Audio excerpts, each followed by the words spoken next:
So let's finish up with Book 5.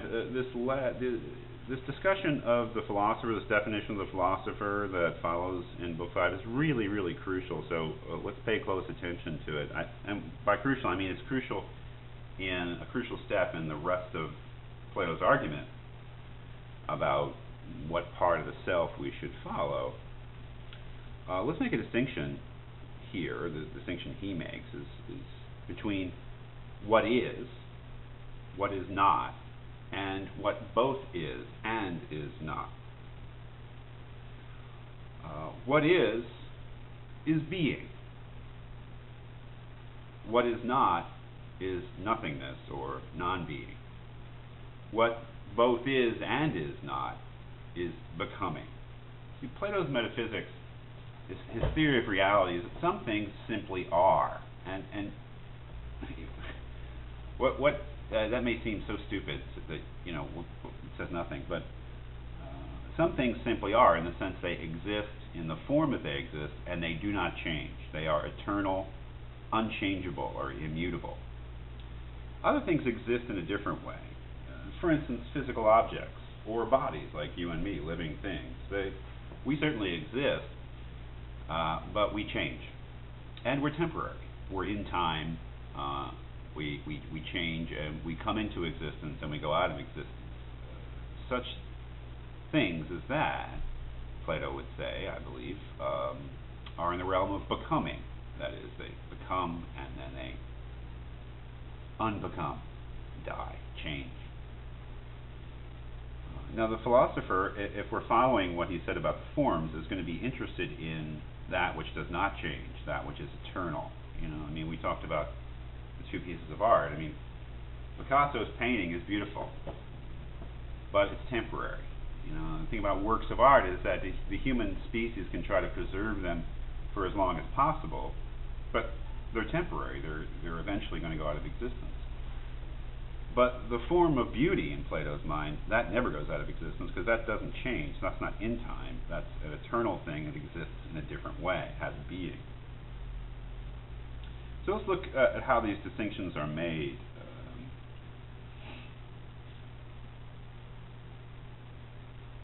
Socrates says on the top of page 170, referring to the philosopher, "But what about someone who, to take the opposite case, does believe in the beautiful itself, that form of beauty, is able to observe both it and the things that participate in it, that is, knowing the form of beauty and knowing the individual things like paintings and sculptures and movies and symphonies that participate in it, and does not think that the participants are it, or that it is the participants? Do you think he is living in a dream or is awake? He is very much awake.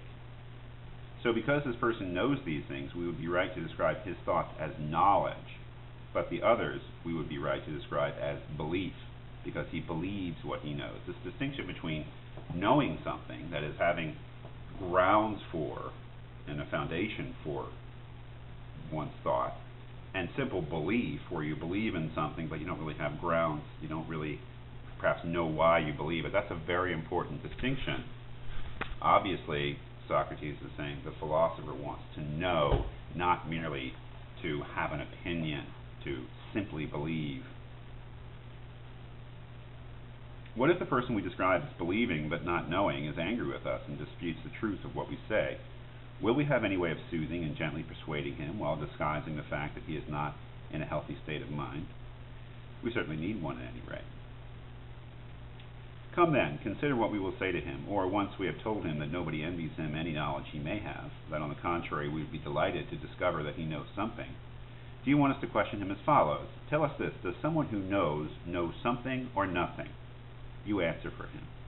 I will answer that he knows something. Something that is, or something that is not.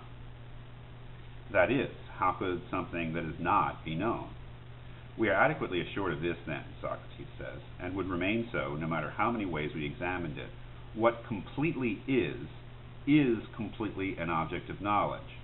What in no way is not an object of knowledge at all. So here, on the one side, Socrates is saying what completely is, that is, what is in that immutable, eternal, unchanging being sense, is also completely knowable. So what truly is most knowable, is most thoroughly knowable, as opposed to that which doesn't exist, which is not knowable at all. Now the key then is at the bottom of 170, is what Socrates then says, then, well, he says, good. In that case then, if anything is such as to be and also not to be, wouldn't it lie in between what purely is and what in no way is? Then, since knowledge deals with what is, ignorance must deal with what is not, while we must look in between knowledge and ignorance for what deals with what lies in between, if there is anything of that sort. And is there, and that's the really puzzling thing, something which both is and is not would be between what is and is not. So we have what is, being, what is not, non-being, and what both is and is not. Now how can something both be and not be at the same time? That's pretty tough. There's some arguments here about, well, we have knowledge, and that has to do with what is. There's ignorance, and that has to do with what is not. We also have opinion or belief, and that has to have something, some object too, and the way that he characterizes that object is what both is and is not. Opinion, he characterizes at the top of page 173, or belief. The Greek is pistis, or trusts, that which we trust to be true. Then does belief seem to you to be more opaque, more cloudy, murky, untransparent, more opaque than knowledge but clearer than ignorance? Very much so. It lies within the boundaries determined by them? Yes. So belief will lie in between the two, absolutely. Now, didn't we say earlier that if something turned out both to be and not to be at the same time, it would lie in between what purely is and what in every way is not? Okay, so what would be that thing that would lie between what is and what is not? Towards the bottom of page 173, next to margin number 479A, Socrates says, the end of that little section says, my very good fellow, we will say, of all the many beautiful things, is there one that won't also seem ugly?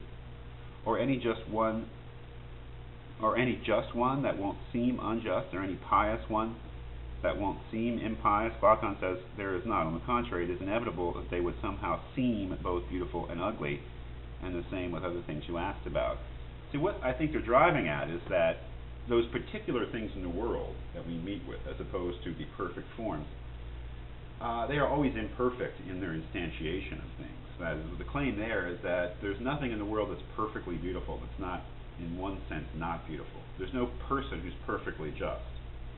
Every man, every woman who is just is both just and unjust. It seems a little bit far-fetched to say that every beautiful thing is both beautiful and ugly. But what they're pointing out is that individual entities like you and me, or like the physical, inanimate things around us,